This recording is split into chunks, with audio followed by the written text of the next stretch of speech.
Shalom, selamat malam Bapak Ibu dan Saudara yang dikasihi Tuhan. Kita bersyukur sore hari ini kita bisa bersekutu bersama-sama di rumah Tuhan.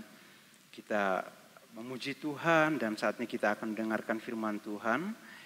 Dan malam hari ini, sore menjelang malam hari ini kita akan memperhatikan firman Tuhan dari kitab Injil Lukas pasal 18.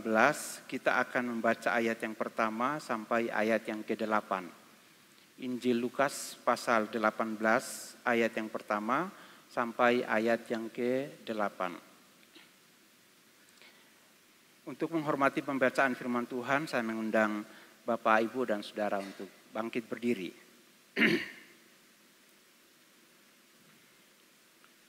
Demikian firman Tuhan untuk kita sekalian pada sore hari ini.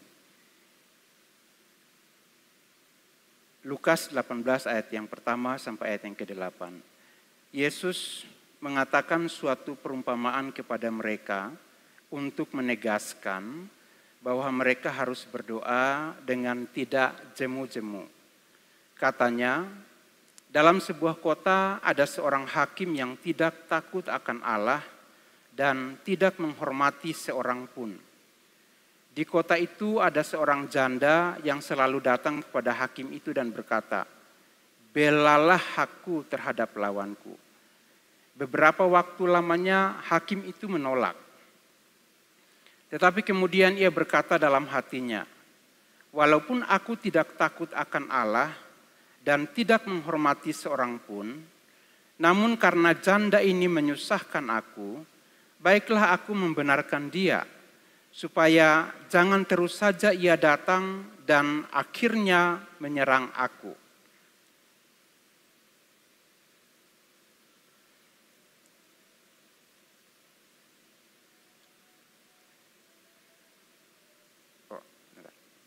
Ayat yang ke-6. Kata Tuhan, "Camkan apa yang dikatakan hakim yang lalim itu. Tidakkah Allah akan membenarkan orang-orang pilihannya yang siang malam berseru kepadanya?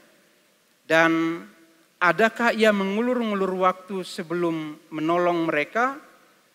Aku berkata kepadamu, ia akan segera membenarkan mereka. Akan tetapi, jika anak manusia itu datang, adakah ia mendapati iman di bumi?" Mari kita berdoa. Bapa, di dalam nama Tuhan Yesus Kristus, kami aminkan firman Tuhan yang Tuhan berikan bagi kami pada sore hari ini. Dan sekalian kami mohon hikmat, pencerahan daripada Tuhan ketika bagian firman Tuhan ini akan direnungkan dalam kehidupan kami pribadi lepas pribadi. Hamba-Mu sebagai hamba Tuhan yang memberitakan firman-Mu ini, menaruh pengharapan kepada Engkau Tuhan. Mari Engkau yang memimpin hamba-Mu, sehingga firman-Mu dapat tersampaikan kepada umat Tuhan. Dan semua umat Tuhan yang mendengarkan firman Tuhan, hanya Engkau yang dapat menolong mereka, sehingga firman ini dapat tertanam di hati mereka. Mari pimpin kami semua. Dan apabila ada dosa yang menghalangi kami untuk memahami, mendengarkan firman Tuhan ini, kami berdoa di dalam nama Tuhan Yesus. Kami patahkan semuanya itu. Dan di dalam nama Tuhan Yesus Kristus yang telah menebus kami mengaku bahwa Tuhan, kami orang berdosa dan Kristus Yesus telah menebus kami. Karena itu, biarlah oleh karena anugerah daripada Kristus Yesus, kami semua diberi pengertian untuk memahami firman Tuhan. Dalam nama Tuhan Yesus kami berdoa. Haleluya. Amin. Silakan duduk. Bapak Ibu yang dikasihi Tuhan, tema khotbah pada sore hari ini adalah ketekunan iman dalam berdoa. Jadi kita berdoa, kita berdoa. Tapi ada saatnya dalam doa kita perlu bertekun dalam iman, menantikan janji Tuhan.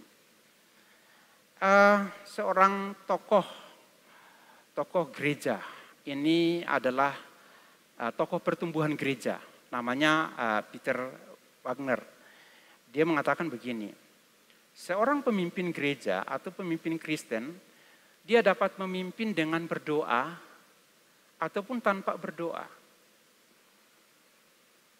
Dia juga mengatakan bahwa orang-orang tua Kristen, mereka dapat membesarkan keluarganya, membesarkan anak-anak dengan berdoa ataupun tidak berdoa. Demikian juga murid-murid, mahasiswa, atau pelaku usaha bisa mengerjakan apa yang dikerjakan dengan berdoa atau tanpa berdoa. Maksudnya bagaimana? Ada orang-orang Kristen yang mereka betul-betul berjuang di dalam doa mereka untuk segala sesuatu yang mereka kerjakan. Tapi ada orang Kristen yang lain yang biasa-biasa saja. Dan Peter Wagner mengatakan bahwa apapun yang dilakukan orang Kristen akan menjadi sangat baik jikalau itu dilakukan dengan berdoa. Jadi Bapak Ibu yang dikasihi Tuhan, kalau sore hari ini bagian ini mengingatkan kita, saya juga Bapak Ibu sekalian, kita yang lebih tahu. Kita sebagai pemimpin, kita sebagai orang tua, kita sebagai pribadi-pribadi yang berusaha, keputusannya ada di tangan kita, mau berdoa atau tidak. Nah, apa itu doa?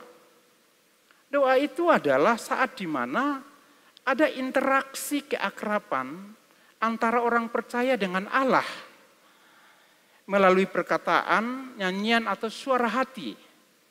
Saya senang dengan interaksi orang percaya dengan Allah. Seringkali kita berpikir bahwa Allah itu pribadi yang tidak bisa kita dekati. Padahal oleh karena Kristus Yesus, maka kita bisa mempunyai sebuah hubungan yang dekat dengan Allah. Dan kalau sudah ada hubungan yang dekat dengan Allah, bagaimana kita membangun hubungan dengan Allah? Melalui perkataan di saat kita berdoa, melalui nyanyian, karena nyanyian juga menjadi doa, atau suara hati. Ada orang yang berdoa dengan suara yang bisa terdengar, perlahan-lahan atau suara yang keras. Sehingga ada yang mengatakan bahwa kenapa kamu berdoa dengan suara yang keras? Apakah Tuhan tuli? Enggak seperti itu. Karena kadang-kadang kita juga berhadapan dengan anak-anak kita, ada saatnya mereka berbicara dengan pelan, tapi di saat-saat tertentu mereka akan berbicara dengan suara yang keras. Kenapa?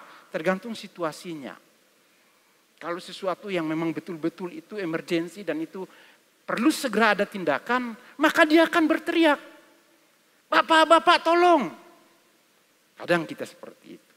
Tapi ada saatnya kita berdoa itu cuma batin saja, dalam hati. Nah, kalau jurus ini nih biasa jurus ibu asrama. Ibu asrama itu kalau berdoa itu dia selalu batin. Tuhan ini, Tuhan ini, Tuhan ini. Dan ketika Tuhan menjawab, lalu dia berkata bahwa tahu enggak, hari kemarin tuh aku tuh duduk melihat keadaan di dapur asrama dan aku itu berdoa, Tuhan tolong, lalu Tuhan memberi. Nah, ada seperti itu. Ya, tergantung masing-masing kita itu maunya yang bagaimana. Karena ini interaksi kita dengan Allah, jadi itu bisa bergantung dengan kebiasaan kita. Ada orang yang berdoanya mau sendiri, tapi ada orang yang akan bersemangat berdoa ketika ada teman.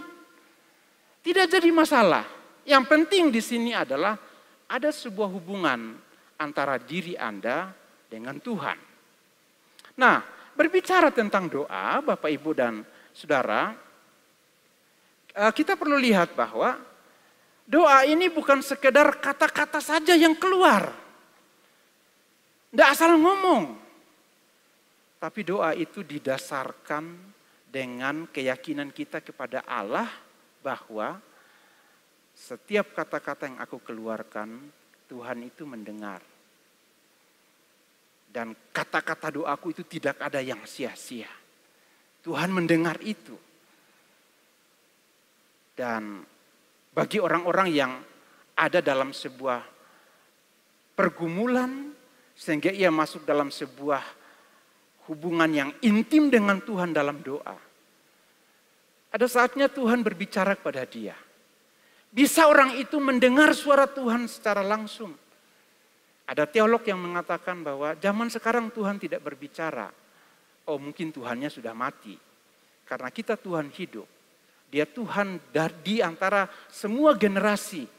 Sehingga dia Tuhan yang masih berbicara. Di pribadi-pribadi. Kadang-kadang Tuhan memberi pengertian, memberi hikmat di dalam hati kita. Atau kadang-kadang Tuhan berbicara dengan menggunakan orang lain. Tapi perhatikanlah bahwa ketika kita berdoa, kita minta pada Tuhan, dia Tuhan yang berbicara kepada kita. Jadi dalam doa kita diminta untuk ada relasi. Bukan hanya monolog, tapi ada dialog. Bukan hanya kita yang berbicara, enggak. Dalam kekristenan kita berbicara dan Tuhan menjawab kita. Sehingga kita sebagai orang percaya kita tahu bahwa Tuhan mendengar doa saya. Ketika kita berbicara mengenai doa dalam kitab Lukas, ini di antara kitab-kitab yang lain dalam kitab Injil, kitab Lukas lebih banyak menuliskan tentang Yesus yang berdoa. Saya mencatat ini khusus Lukas. Yesus berdoa setelah ia dibaptis. Dalam pelayanannya kita tahu bahwa ketika dia melayani, ada saatnya dia melayani satu orang, ada saatnya dia melayani ribuan orang. Tapi setelah melayani, Yesus akan mengundurkan diri, dia ada di tempat yang sunyi, dan ia berdoa. Yesus ketika memanggil murid-muridnya, dia tidak hanya asal menunjuk. Firman Tuhan mengatakan bahwa semalam-malaman Yesus berdoa kepada Bapa. Dan siang hari dia menunjuk. Makanya sebagai hamba Tuhan, saya melihat hal ini bahwa bahkan kita ketika memilih pengurus gereja pun, hamba Tuhan sebagai pemimpin berdoa dulu. Supaya apa? Tuhan memimpin. Terkadang kita melihat menurut pandangan kita, oh si A baik, si B baik. Itu baik menurut pandangan mata kita. Tapi belum tentu menurut Tuhan. Jadi perlu berdoa. Yesus berdoa seorang diri. Dan kemudian murid-muridnya melihat Yesus yang berdoa. Mereka minta, Tuhan ajar dong kami berdoa. Sama seperti Yohanes mengajar murid-muridnya. Lalu Yesus mengajak berdoa. Karena itu berdoalah demikian. Bapa kami yang ada di surga, dikuduskanlah namamu. Itu doa yang diajarkan oleh Yesus kepada murid-muridnya. Dan kemudian di Lukas 18 ini, Yesus juga mengajar tentang doa. Namun sebelumnya kita lihat, di bagian akhir dari kitab Lukas, itu dituliskan bahwa dalam menghadapi Golgota, Yesus pun berdoa. Jadi begini, kita disebut sebagai pengikut Kristus Yesus. Kalau Yesus saja ketika dia menjadi manusia, dia berdoa. Dan kita sekarang tidak berdoa, maka kita bukan pengikut Kristus yang baik. Kenapa? Kita hanya gampang ke. Yesus Kristus tidak seperti itu. Segala hal dalam hidupnya, dia selalu hadapi dengan doa. Nah, karena itu ketika di Lukas pasal yang ke-18 ini, Yesus mengajar tentang doa. Dan di situ ada sebuah penekanan bahwa kepada mereka untuk menegaskan supaya mereka harus berdoa dan tidak jemu-jemu dalam berdoa. Masalah kita apa Bapak Ibu berkenaan dengan doa? Kita perlu jujur. Ya, secara iman di antara kita ini range usia iman itu berbeda. Ada yang baru bertobat, ada yang sudah 10 tahun, ada yang sudah 40 tahun mengikut Tuhan. Artinya yang baru bertobat dengan yang sudah 40 tahun mesti berbeda. Tapi mari kita lihat hal ini.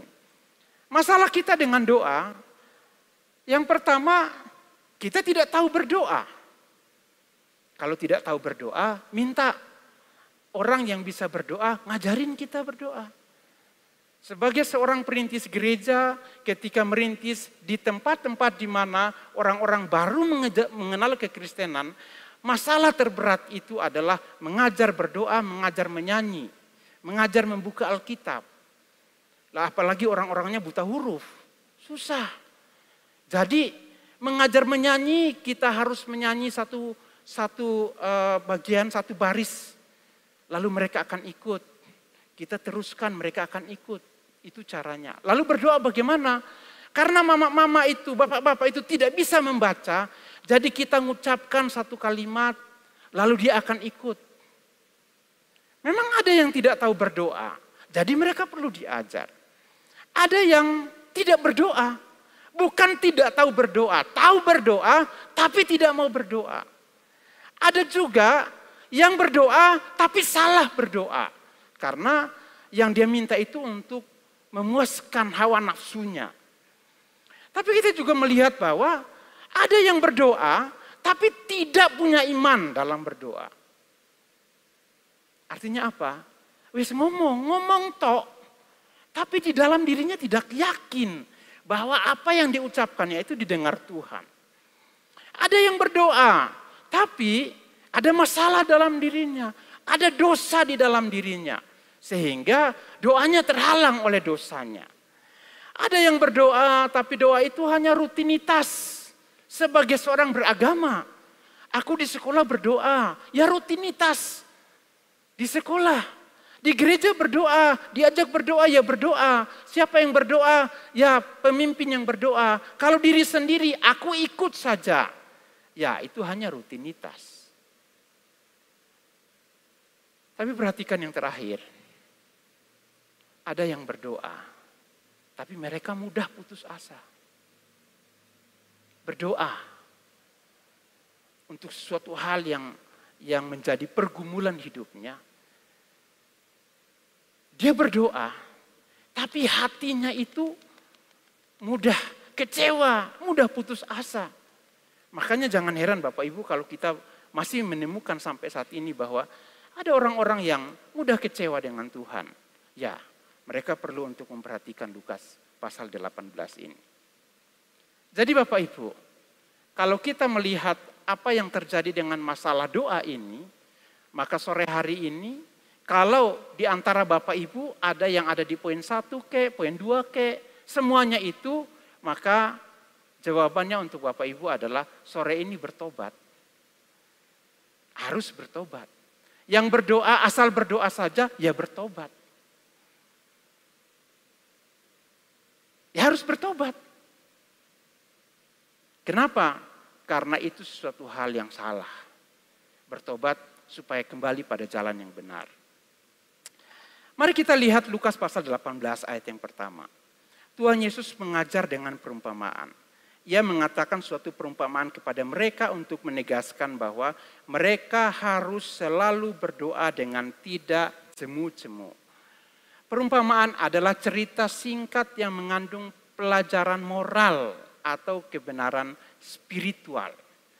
Jadi cerita ini biasa menggunakan perbandingan untuk menyampaikan pesan yang lebih dalam sehingga mudah dipahami dan diingat. Tuhan Yesus banyak mengajar menggunakan perumpamaan supaya orang-orang di Galilea yang tidak terpelajar itu, mereka bisa menangkap apa yang menjadi maksud Tuhan ketika dia mengajar mereka. Dan perumpamaan itu selalu menggunakan tokoh manusia sebagai perbandingannya. Jadi perumpamaan apa yang diajarkan Tuhan Yesus? Ada seorang di sebuah kota ada seorang hakim yang tidak takut akan Tuhan, tidak menghormati seorang pun. Berarti dia ini seorang hakim yang tidak bisa didekati oleh siapapun. Tidak bisa. Wong tidak menghormati siapapun. Nah, Di kota itu ada seorang janda yang selalu datang kepada hakim itu dan berkata, belalah aku terhadap lawanku. Lihat perbandingannya. Seorang yang tidak menghormati siapapun dengan seorang perempuan yang lemah. Karena dia seorang janda yang sedang bermasalah dan siapa yang membela dia? Kalau di dalam hukum Israel biasanya dia akan minta keluarga untuk menolong. Tapi enggak ada. Makanya dia selalu datang kepada hakim itu. Reaksi hakim itu adalah hakim itu menolak. Tetapi perhatikan, ibu janda itu, dia selalu datang kepada hakim itu. Dia selalu datang kepada hakim itu.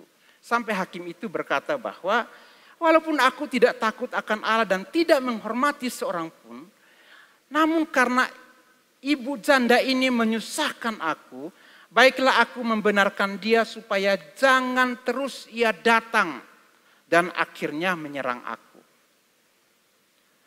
Akhirnya orang yang tidak menghormati Allah, tidak takut akan Allah, tidak menghormati siapapun, luluh hatinya. Nah, ini cerita yang digunakan Tuhan Yesus untuk menggambarkan apa? Menggambarkan bahwa murid-murid itu jadi seorang pribadi yang harus bertekun dalam doa dengan tidak jemu-jemu. Itu tujuan pengajaran Yesus. Kata tidak jemu-jemu, kata jemu-jemu yang saya garis bawahi ya, ekakeo, itu diartikan begini, menjadi sama sekali tanpa semangat, merasa lelah dan kehabisan tenaga. Ketika saya memperhatikan hal ini, saya bilang kadang-kadang orang itu juga merasa lelah, kehabisan tenaga, tidak semangat lagi untuk berdoa. Apalagi Bapak Ibu, kalau pergumulan itu adalah pergumulan yang panjang, sudah bertahun-tahun, tapi kok kelihatannya kok seperti tidak ada awan kecil yang terlihat. Seperti doanya Nabi Elia. Enggak ada awan kecil itu. Akhirnya merasa lelah. Kata ekakeo ini mengandung gagasan kelelahan rohani, emosional, dan moral yang menggoda orang percaya untuk meninggalkan tugasnya. Jadi, karena sudah lelah secara rohani, lelah secara emosi, sudah capek. Aku berdoa tapi nggak ada juga jalan keluarnya. Akhirnya aku nggak mau berdoa lagi. Makanya di dalam beberapa terjemahan Alkitab, kata berdoa dengan tidak jemu-jemu itu diterjemahkan dengan tidak berkecil hati. Jangan putus asa atau jangan menyerah. Kenapa Bapak Ibu? Karena Tuhan itu tahu hati kita semua. Dia tahu hati kita, dia tahu kekuatan kita, dia juga tahu keterbatasan kita. Dia tahu kalau kita itu lelah. Dia tahu. Karena dia Maha tahu. Sehingga ketika Tuhan Yesus mengajarkan ini, bagian ini hendak mengingatkan kita yang hari-hari ini sedang berjuang di dalam doa. Jangan menyerah. Jangan patah semangat. Jangan putus asa. Tapi teruslah berdoa.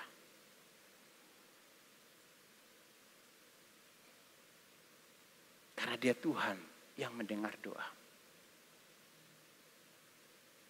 Bapak Ibu yang dikasih Tuhan. Kalau begitu makna perumpamaan tadi itu bagaimana? Seorang ibu janda itu diumpamakan sebagai orang percaya. Datang kepada hakim yang lalim dan tidak takut akan Allah. Kita orang percaya datang kepada Tuhan Allah Gembala Agung yang memelihara hidup kita. Dia Tuhan Allah Gembala Agung yang memelihara hidup kita.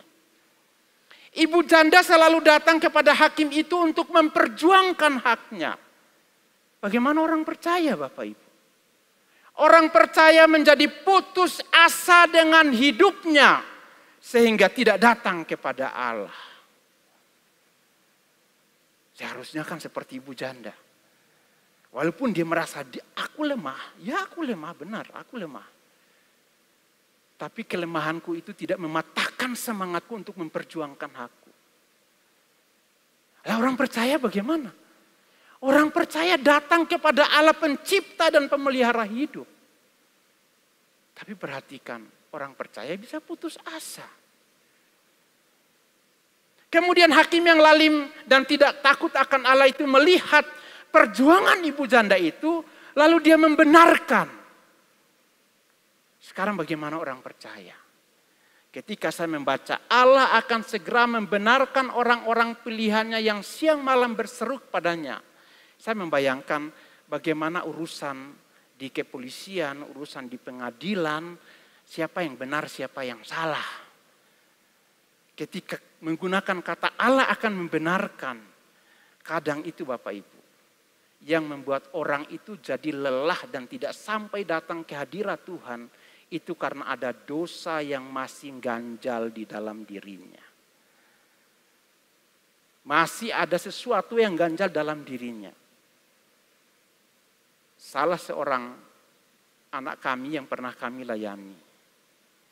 Ketika berdoa, dia tidak fokus.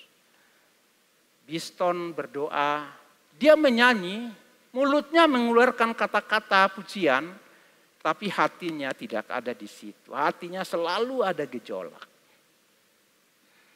Masuk di kamarnya, karena kita di STF Fatah harus saat teduh. Dia tidak bisa saat teduh. Karena selalu ada gangguan-gangguan di dalam pikirannya, di dalam hatinya. Hingga suatu hari, di saat doa 10 hari, kita doakan dan dia berteriak-teriak. Setelah itu kita konseling, kamu tuh kenapa doa kok teriak-teriak? Apa yang dia katakan? Umur 10 tahun saya dilecehkan. Orang laki-laki dilecehkan oleh orang perempuan. Biasanya sebaliknya ya, orang laki-laki yang mau melecehkan orang perempuan. Iki kewali Bapak Ibu, kewali tenanan. Wis, edan tenanan. Ini orang perempuan yang melecehkan orang laki-laki. Bukan anak seusia dia. Orang perempuan muda, usia SMA, melecehkan dia. Dan itu sesuatu hal yang dia sembunyikan, dia tidak ceritakan ke siapa-siapa. Dan ketika masuk di sekolah Alkitab, itu menjadi gangguan di dalam dirinya. Sehingga ketika berdoa, dia selalu terganggu. Terganggu, benaran-benaran terganggu. Hingga dia kemudian mengakui itu dan lepas. Kenapa Bapak Ibu? Kenapa kita mudah putus asa dalam berdoa? Bisa saja karena ada gangguan-gangguan yang mungkin hal-hal tersembunyi yang Bapak Ibu dan Saudara atau anak-anak muda, pengalaman kepahitan, trauma masa lalu dengan orang tua, dengan siapapun yang disembunyikan, tapi itu hal yang kemudian itu menjadi penghalang ketika berdoa. Nah, perhatikan, orang datang kepada Tuhan, Tuhan membenarkan dia. Membenarkan melalui apa? Melalui karya Kristus Yesus yang mati untuk menebus dosanya. Membenarkan dia. Jadi ketika orang-orang yang berseru siang dan malam, Tuhan itu memperhatikan. Kalau hakim itu mengulur-ngulur waktu, apakah Tuhan mengulur-ngulur waktu? Dalam beberapa testimoni dari beberapa orang percaya yang saya dengar, mereka mengatakan bahwa waktu Tuhan itu selalu tepat seperti apa yang kami doakan. Tepat apa yang kami doakan. Dan Tuhan memberi tepat pada waktunya. Apakah dia mengulur-ngulur waktu? Tidak. Karena itu Bapak Ibu yang dikasihi Tuhan, ketika kita memperhatikan hal ini, maka bagian ini hendak mengajak kita yang mendengarkan firman Tuhan pada sore hari ini bahwa hidup itu nggak bisa kita jalani tanpa doa. Hidup itu kita harus berdoa. Tapi kalau kita berdoa, adakah kita memiliki ini? Ayat yang ke-8. Aku berkata kepadamu, ia akan segera membenarkan mereka. Akan tetapi jika Anak Manusia itu datang, adakah ia mendapati iman di bumi? Bapak Ibu yang dikasihi Tuhan, di ayat yang pertama itu hendak menegaskan supaya berdoa dengan tidak jemu-jemu. Bahasa sederhana saya, berdoa dengan tidak bosan-bosannya. Tapi terjemahan yang lain mengatakan bahwa berdoa dengan tidak putus asa. Itu ayat yang pertama. Tapi ayat yang ke-8 ada sebuah penegasan daripada Tuhan Yesus. Ketika Anak Manusia, ketika Tuhan Yesus datang, adakah ia mendapati iman di bumi? Adakah dia mendapati iman di dalam hati Bapak Ibu sekalian? Jadi perhatikan Bapak Ibu. Ayat yang pertama, Tuhan tahu hati kita ketika kita berdoa. Tapi di ayat yang ke-8 Tuhan menegaskan bahwa yang membuat kamu menjadi putus asa itu ketika kamu kehilangan iman di dalam dirimu. Yang membuat kamu putus asa. Karena itu dia bertanya, kalau Anak Manusia datang, adakah dia mendapati iman di bumi? Kalau Tuhan datang berjumpa dengan saudara-saudara di ruang doa, di kamar doa, atau di rumah Tuhan, berkenaan dengan segala sesuatu yang sedang saudara doakan.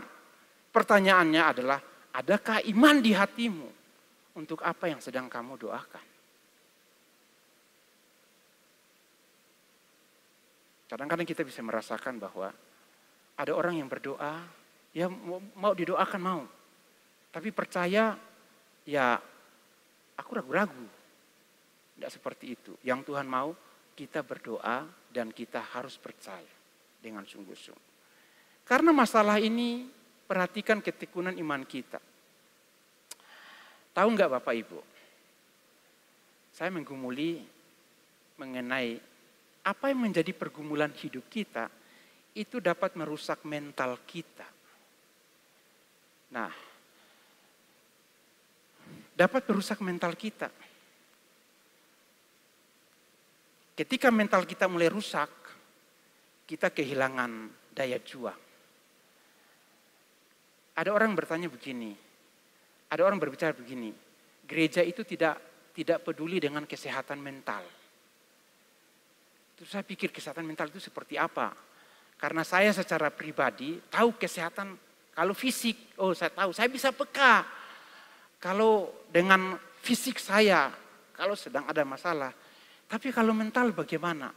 Selama ini anggapan orang begini, orang kalau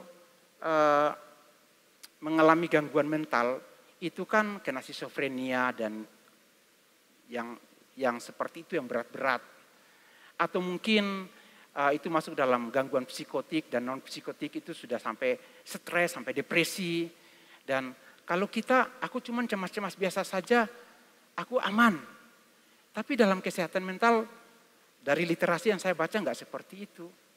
Ketika kamu kehilangan sejahtera di dalam dirimu, ketika kamu kehilangan hal-hal yang membuat kamu tidak produktif lagi, maka kamu bisa mengalami sesuatu yang disebut sebagai gangguan mental itu. Coba pikirkan ini ketika melihat apa yang menjadi pergumulan ibu janda dalam perumpamaan itu.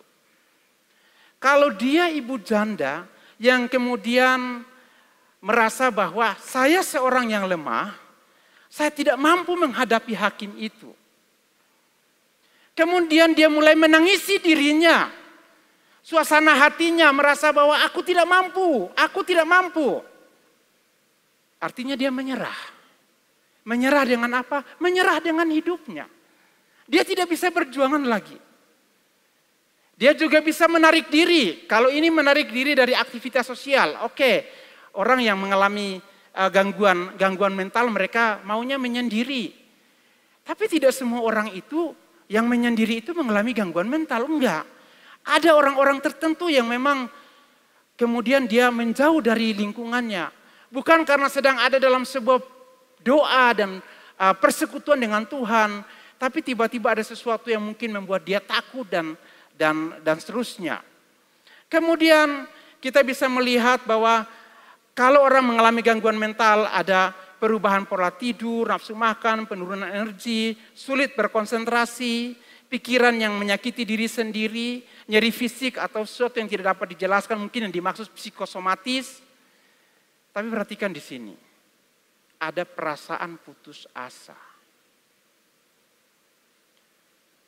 Secara rohani, ketika kita berjuang dalam doa kita, dan kita mengalami putus asa itu, kita bukan mengalami gangguan mental seperti skizofrenia, enggak seperti itu, enggak yang berat-berat. Tapi rasa putus asa itu hendak menunjukkan bahwa kita sedang ada dalam situasi yang tidak baik secara mental. Apalagi kemudian menghadapi tekanan itu, lalu yang berpikir, aku lebih baik bundir saja, lebih baik bundir saja, lebih baik bundir saja. Emang kamu pikir bundir itu menyelesaikan masalahmu? Tapi itu yang terjadi. Kenapa? Ada sesuatu hal yang berat. Kamu berdoa untuk menyelesaikan itu. Benar. Tetapi perhatikan. Bukan hanya mental saja. Yang diperlukan itu adalah hal yang spiritual, yang rohani. Makanya ayat yang pertama itu kalau berbicara mengenai mental. Ayat yang ke-8 itu berbicara mengenai rohani. Kamu harus punya iman. Sebab terus terang bro, masalah hidup itu banyak. Anak dengan orang tua dengan anak. Masalah persaingan di tempat kerja. Persaingan bisnis, jualan gorengan pun orang bisa bersaing Bapak Ibu. Jualan BBM pun orang bisa bersaing. Bisa. Di sekolah orang bisa bersaing. Bahkan yang saya lihat di TikTok yang sedang viral 2 hari terakhir ini adalah seorang ibu yang marah dengan anaknya karena enggak ranking 1 sehingga tidak bisa masuk di sekolah negeri. Sehingga marah-marah ngamuk, mencaci maki anaknya, memaksa dia supaya kamu harus ranking 1 supaya bisa sekolah. Pokoknya sekolah kamu harus ranking 1. Saya tulis saya komentar di postingannya itu, makan itu ranking. Kenapa? Ranking 1 itu enggak menjamin. Kamu bisa ranking 1 di kelas, tapi belum tentu kamu ranking 1 dalam kehidupan yang nyata. Bisa ranking 1 di kelas, tapi belum tentu kamu ranking 1 dalam kehidupan yang nyata. Orang-orang yang tidak ranking di kelas, mereka bisa jadi ranking 1 dalam kehidupan yang nyata. Tapi apa yang terjadi? Orang tua bukan hanya anak saja yang mengalami putus asa. Orang tua juga mengalami itu. Tanpa disadari Bapak Ibu. Mental. Hal-hal yang seperti ini kan mengganggu. Padahal harusnya seperti ini. Kalau saya lihat sampai dari Dinas Kesehatan, ini Kota Salatiga. Artinya pemerintah pun tidak hanya memperhatikan kesehatan fisik Bapak Ibu. Tapi kesehatan mental itu juga diperhatikan. Karena itu kita memang harus belajar untuk peka. Karena apa? Ya setiap orang itu berbeda. Pergumulan berbeda, cara menghadapi pergumulan itu berbeda. Sehingga kita perlu peka. Kenapa? Karena kalau secara mental orang itu kemudian dia bisa untuk berpikir untuk menyelesaikan pergumulannya, dia bisa merasa nyaman dan dia bisa mengambil sebuah tindakan yang baik, itu kan menolong menyelamatkan pribadi itu. Apa yang diminta? Seperti ini. Orang-orang yang kesehatan mentalnya baik, merasa bahagia, positif tentang diri sendiri. Aku nggak persoalkan kulitku jadi hitam seperti ini. Setiap kali foto nggak perlu dikasih filter. Jadi hitam kemudian jadi putih, jadi kayak bule-bule, jadi kayak Korea.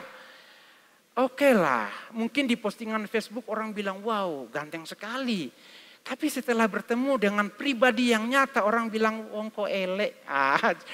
Wah, itu pasti batin begitu. Lebih baik saya tampil apa adanya. Kenapa? Saya senang, ini Miss Indonesia kemarin lalu dari Papua, ketika ditanya bagaimana dia bersyukur atas hidupnya, dia bilang begini, saya bersyukur atas hidup saya sebagaimana Tuhan melihat saya, dan saya menerima diri saya sebagaimana Tuhan melihat saya. Artinya orang ini dia nggak perlu untuk mau rebonding rambutnya, kayak mau luruskan rambutnya, kayak mau dikasih apa, kayak nggak perlu. Bagi dia, aku ada apa adanya.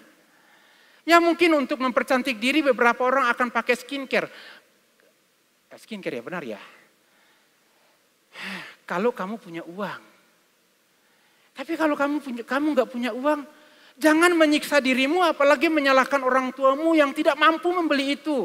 Sedangkan orang tuamu saja membeli makan untuk kebutuhan rumah saja itu susah. Tapi kamu terpengaruh. Kan susah. Terimalah dirimu apa adanya. Kalau aku pendek ya aku bersyukur. Kalau aku jadi gendut, ya mau gimana? Ini kan karunia Tuhan bagiku, aku bersyukur. Emang ada yang salah dengan gendut? Kadang-kadang kita melihat bahwa orang merasa aku salah kalau aku gendut. Ya udah kalau enggak gendut ya kurangi makan. Karena dengan makan itulah kamu menjadi besar. Kurangi makan aja. Tapi bagaimana? Kadang-kadang orang merasa itu tidak percaya diri dengan keadaannya. Bapak Ibu, itu hal yang kecil. Tapi bagi yang seringkali mengganggu. Tapi bagi orang yang kemudian melihat dirinya apa adanya di dalam Tuhan, dia akan bersyukur dalam segala hal. Dia akan bersyukur. Pagi tadi saya dibilang sama seorang teman saya petenge, ini perutnya ini sudah maju ke depan. Ya saya harus bersyukur. Karena saya berusaha menurunkannya, dia nggak mau turun-turun Bapak Ibu. Ya terus saya mau gimana? Saya mau ke gym, saya tuh orang gak suka olahraga selain jalan-jalan. Kalau ke gym saya merasa bahwa aduh saya tuh kok berat sekali ya. Ya saya terima diri saya apa adanya. Sesuai dengan kasih karunia Tuhan. Merasa diri positif. Kenapa? Kadang-kadang itu satu jerawat saja itu bisa merusak rasa percaya diri orang. Kamu gak minta dia keluar, dia mau keluar sendiri. Terus ngapain kamu sendiri yang jadi tidak percaya diri? Mungkin kita perlu untuk melihat bahwa ada hal-hal tertentu yang memang perlu kita harus terima kenyataan. Mampu bangkit kembali dari kekecewaan dan kesulitan. Siapa yang tidak pernah kecewa? Saya juga pernah kecewa. Tapi apa gunanya saya menyimpan semua kekecewaan itu? Kalau emas mungkin saya sudah kaya raya. Tapi itu semakin menyiksa batin saya. Lah ngapain? Tak serahkan pada Tuhan. Tuhan aku lepaskan semua. Memiliki hubungan yang sehat dengan orang lain. Ya, kita perlu memiliki hubungan yang sehat dengan orang lain. Tapi adakah kita menjaga perasaan orang lain ketika kita berbicara, ketika kita bersikap? Jangan sampai kita hanya menuntut orang lain memperlakukan kita dengan baik. Tapi kita tidak tahu memperlakukan orang lain dengan baik. Ya bullshit kalau kita seperti itu. Terlibat dalam kegiatan yang bermakna, makanya jangan malas. Terlibat dalam kegiatan organisasi kepanitiaan di gereja, bersyukur. Ada sebuah kegiatan, aku bisa menunjukkan skillku di situ, apa yang bisa aku buat. Di bidang sekretariat kayak, dekorasi kayak, nata-nata kursi kayak apa. Bersyukur. Karena apa? Bisa melakukan sesuatu yang berarti. Mampu mengelola stres dengan baik. Siapa yang gak stres? 2 minggu yang lalu, 3 minggu yang lalu, wah saya itu rasa berat sekali. Tapi saya nggak ngomong ke orang lain. Saya berusaha menahan diri saya sendiri. Berusaha untuk memanage emosi saya, memanage hati saya, memanage pikiran saya. Sampai saya jadi terasa itu kok berat sekali. Hingga saya masuk ke ruang kerja saya. Lalu saya berdoa dan saya angkat tangan saya, Tuhan, aku serahkan semua ini pada Tuhan. Dah capek saya Tuhan, capek beneran. Saya serahkan pada Tuhan. Tahu enggak? Secara mental saya stres sebenarnya. Tapi saya itu menunjukkan kepada orang lain bahwa saya baik-baik saja. Kita kadang perlu untuk melihat diri kita bahwa gangguan mental itu bukan hanya hal-hal yang berat-berat. Hal-hal yang kecil-kecil. Kadang kita memanipulasi keadaan kita di depan orang dan kita berkata, aku baik-baik saja. Padahal kita sedang tidak baik-baik. Ya mungkin kita untuk menjaga nama baik kita. Ya solusinya masuk ke kamar doamu dan selesaikan. Bapak Ibu, kalau kita punya kesehatan mental yang baik, kita akan menghadapi dunia ini dengan cara pandang yang berbeda. Karena itu perhatikan, kenapa kita perlu bertekun dalam iman? Kita perlu bertekun dalam iman. Sebab apa? Secara jasmani, fisik dan mental, kita bisa putus asa dengan berbagai pergumulan hidup. Kita bisa putus asa, kita bisa kecewa, kita bisa mengalami hal-hal yang tidak mengenakan. Dalam bisnis pun dengan rekan kerja pun kita bisa ditipu sama rekan kerja. Bisa saja. Tetapi Bapak Ibu, secara rohani Tuhan tahu bahwa kita ini lemah, kita ini terbatas. Karena itu Tuhan bilang begini, segala sesuatu yang kamu hadapi dengan doa, hadapi itu dengan iman. Kenapa dengan iman? Karena yakin bahwa bahkan di tengah badai sekalipun, ada Tuhan yang ada bersama dengan kamu. Di tengah badai yang berat sekalipun, ada Tuhan yang bersama dengan kamu. Dan Dia tidak meninggalkan kamu. Mungkin kamu mengalami kerugian. Mungkin kamu mengalami situasi-situasi yang tidak mengenakan. Bapak Ibu, ketika saya membaca segala pergumulan hidup, saya teringat tokoh-tokoh Alkitab di Perjanjian Lama dan di Perjanjian Baru. Mereka yang hidup dalam persekutuan dengan Tuhan, bukan hidup mereka enak-enak saja Bapak Ibu. Ketika kita ada dalam situasi putus asa, mungkin kita perlu untuk membaca Ratapan pasal 3 ayat yang ke-21. Tetapi hal-hal inilah yang kuperhatikan, oleh sebab itu aku akan berharap. Tak berkesudahan kasih setia Tuhan, tak habis-habisnya rahmatnya, selalu baru tiap pagi, besar kesetiaanmu Tuhan. Tahu enggak? Kitab Ratapan ini ditulis Nabi Yeremia dengan ada keputusasaan. Secara manusia dia mengalami hal itu. Tapi secara rohani dia kuat karena apa? Karena Tuhan. Sehingga dia bisa mengatakan bahwa tak habis-habisnya kasih setia Tuhan. Kita bisa mengalami hal-hal yang tidak mengenakan Bapak Ibu. Tapi firman Tuhan mengajak kita untuk melihat dengan iman bahwa ada Tuhan. Tuhan yang memperhatikan kita. Sehingga apa? Kita bisa tampil sebagai pemenang dalam pergumulan hidup itu. Jangan mudah putus asa. Tapi kalau sore hari ini ada yang putus asa, saya bisa memahami kamu. Saya bisa mengerti bahwa menghadapi pergumulan hidup yang berat itu tidak mudah mengucapkan bahwa ayo bangkit. Saya juga mengalami hal seperti itu. Saya juga mengalami. Ada saatnya saya harus berdoa, berlutut di hadapan Tuhan, menangis di hadapan Tuhan, menyerahkan segala beban itu kepada Tuhan supaya hati saya lega. Menangis itulah cara saya sebagai orang laki-laki untuk melepaskan semua beban berat itu. Tapi semua orang bisa melakukan hal yang sama. Kuatkan hati dan imanmu dalam Kristus. Dialah yang membenarkan engkau dan mengangkat engkau keluar dari gunung persoalan itu. Karena itu Bapak Ibu dan Saudaraku yang dikasihi Tuhan. Memperhatikan bagian kitab ini. Pesan Tuhan bagi kita sekalian.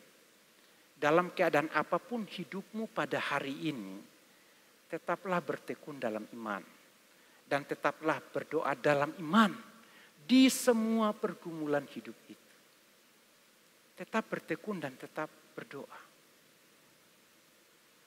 Kalau memang ada sesuatu hal yang membuat hati kamu sedang mundur hari ini, saya mendorong kamu, ayo bangkit. Ayo bangkit.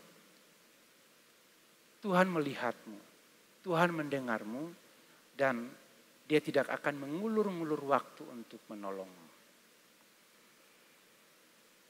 Saya percaya, sebab kasih setianya nyata atas hidup. Mari kita berdoa.